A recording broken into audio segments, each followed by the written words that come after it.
Hi, I'm Sherry Floyd. I'm with the Community Relations Commission. And I'm Deb Dumont. I'm also with the Community Relations Commission.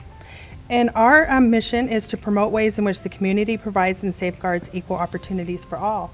And today we're kicking off our 10 traits of civility, and we are introducing our first trait, which is sincerity, and we've nominated the City of Farmington Police Department, and we have Chief Hebby with us. Very good. Before we start that, though, let's go over the list of traits for folks. So the first trait is citizenship, which is recognizing the duties, obligations, and functions of being a part of the community. And compassion, the desire and willingness to help someone in need. Consideration, which is thoughtful regard for others. Courtesy, demonstration of polite behavior. Inclusiveness, ensuring anyone who wants to be included is included. Kindness, being kind. Respect, recognizing the worth of others. Responsibility, being accountable for something within one's power. Tolerance, being permissive toward those whose opinions or practices differ from your own. And sincerity, being earnest and genuine.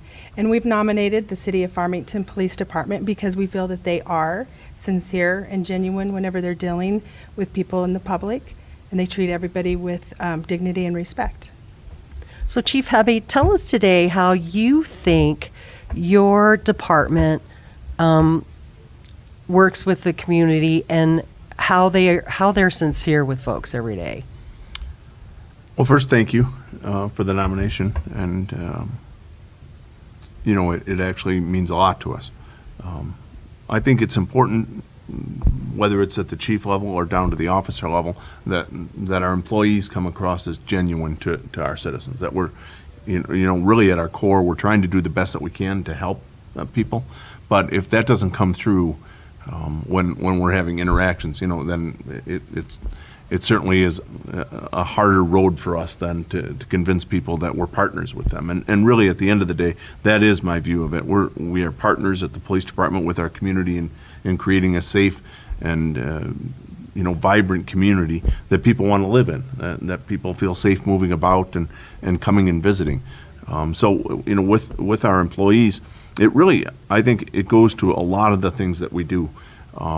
We're very active with our district coordinator unit in a variety of different roles, where we're out in the community. We're doing trainings for different businesses and for schools on things like safety and how to prevent problems before they happen. We do a lot with our nonprofits.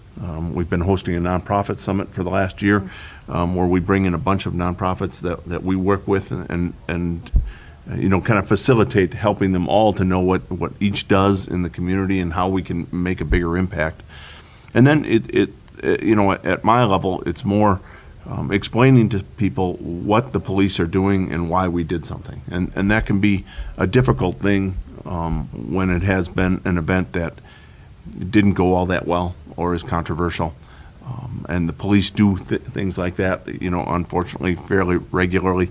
So from my perspective, it's actually being willing to sit in front of the whether it's reporters or it's on our radio show and we've done TV interviews, and explain to people what happened and why, to the best of my ability. And sometimes the explanation isn't fantastic. Sometimes we've messed some stuff up. We're a large agency with 180 or so employees in total. Sometimes things don't go that well. Sometimes they do, but people don't perceive it that well. So from my perspective, it's just I genuinely believe in our police department and our community. And I think my folks are doing the very best they can every day, and we've seen it. We've had some challenges this last year. Had an officer shot in 2023, had an officer shot in 2022.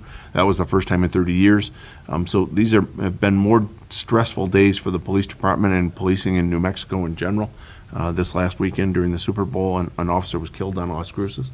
So, being able to relate to our citizens as human beings who feel the stress and who feel the expectations of the community on them, to me, that's an important part of my mission, making sure that I'm relaying that to our citizens.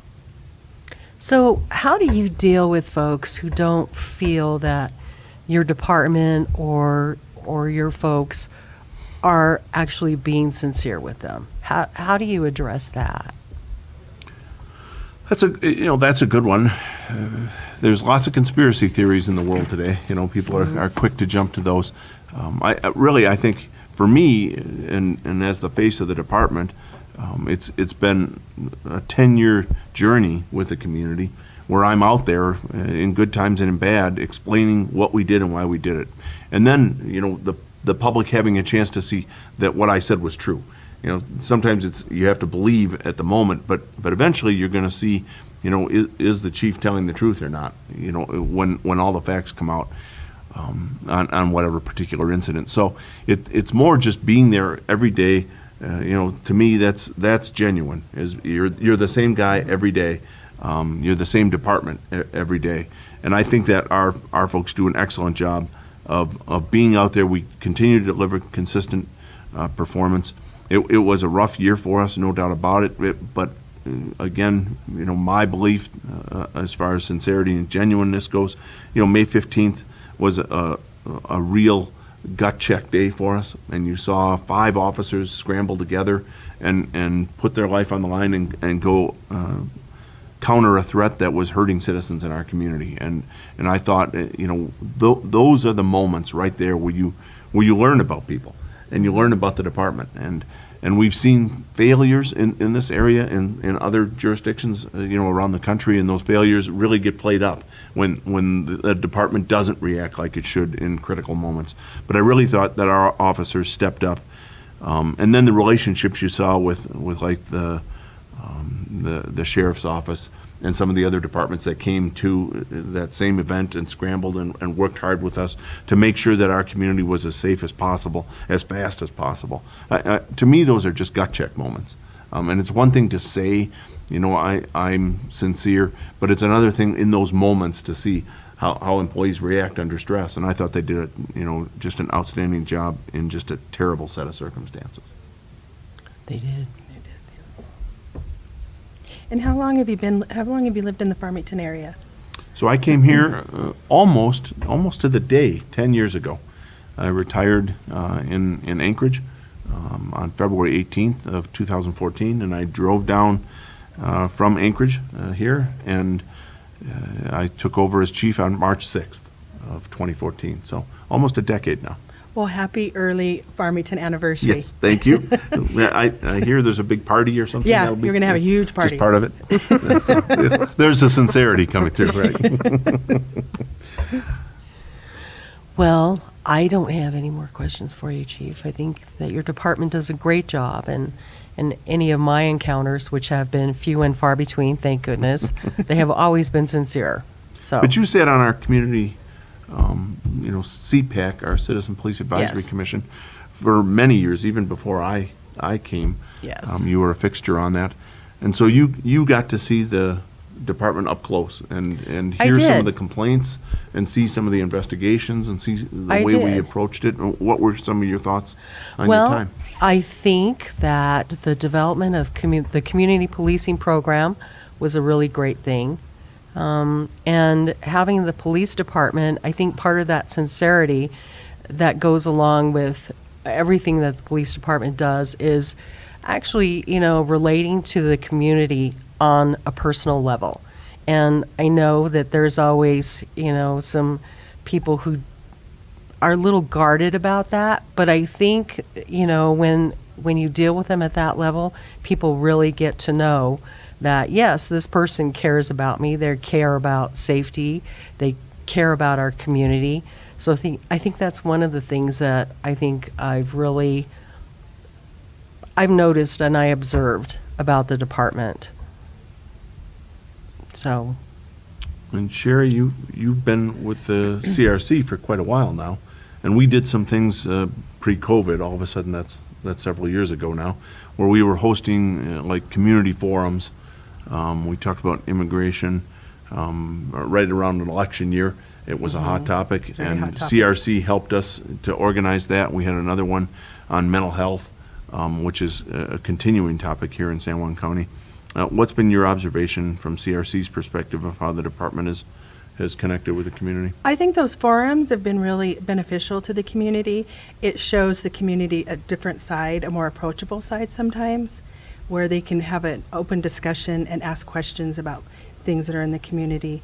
It brings a different perspective, and I think it makes people feel more heard and that they have a voice. You know, when I started in policing, now it's been 33 years. I started in 1990, and there wasn't the social media, so that's a different way to reach out and connect with folks, and we're pretty active on Facebook. But we tended to be more internally focused as a police department.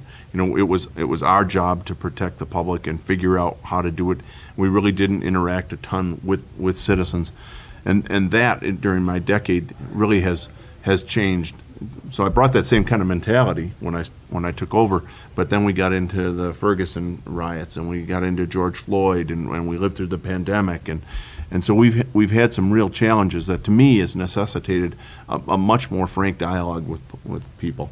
You know, letting them know who we are and that, you know, what they can reasonably expect from us, and sometimes it isn't great, and we do have to continue to work hard to improve.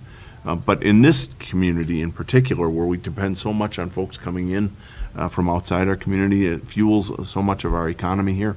That means an outreach beyond our city borders to folks that have heard of Farmington or have heard of Farmington PD but haven't had a lot of experience with us. And we want them to feel safe to come into our community. And that means starting with they feel safe and they feel like they can trust the PD, that if something does happen, they can call us. And so that to me has been you know, one of the biggest hurdles I had when I got here was to do that outreach, let people get to know me, not just in Farmington, but in the surrounding area. And then by extension, getting to know all the men and women that work there and what a good group we really have. So that, you know, through CRC and through CPAC, you know, I think from my perspective, it's been more of a connection with people that we just didn't have when I started in policing. We didn't have a Citizen Advisory Commission. There was no CRC in Anchorage. And so the job you guys have done and all the other commissioners on both panels has really helped us, I think, to connect better with the community. So one of the reasons that we're here today is to talk about Civility First, but in a frame of mind of post-pandemic. So, you know, folks have kind of forgotten how to talk to each other, how to relate to their neighbors, you know, how to go shopping downtown and to be civil with each other. As we close today, what kind of recommendations would you have, or what kind of feedback would you have for the community along those lines? It's what experiences have the police department had to kind of help folks get back to being civil with each other? Well, that's a good challenge. Let's just start with something that's basic to all of us, and we did it all today when we arrived here, and that's driving. You know, driving behavior in Farmington has deteriorated from 2019 pre-COVID to today, and I think you know, we've talked about it some at the police department and done some outreach on it, but to everyone, you know, it starts with our approach to other people as we're in traffic. You know, being less aggressive, being a little bit more patient, being a little bit more understanding that, you know, somebody's maybe is confused about where they're trying to go, and that isn't a reason to get angry with them and be speeding and be aggressive while we're driving. And that aggressiveness then goes into other areas, and I think that's some of what you guys see at the CRC is how are we relating to citizens who are customers, how are we relating to other customers when we're in businesses together. And so I think it isn't just Farmington, but collectively, we all need to kind of take a breath and remember, honestly, we're all in this together. And this year in particular, it's a big election year. We're all Americans. We're all doing the best that we can to get along, and we have to be a little more tolerant of each other when things don't go like we'd like them to right at that moment. Well, thank you for joining us today, and thank you, Chief Hubby and the Farmington Police Department. Sherry, do you have any closing words? I don't. Thank you so much. Thank you for everything that you guys do and everything that you do in the community. We sincerely appreciate your support and the support of all our citizens. You know, we really are doing the best that we can, and we love this community, and I appreciate being here today. Thank you for joining us today with the CRC and our topic on sincerity.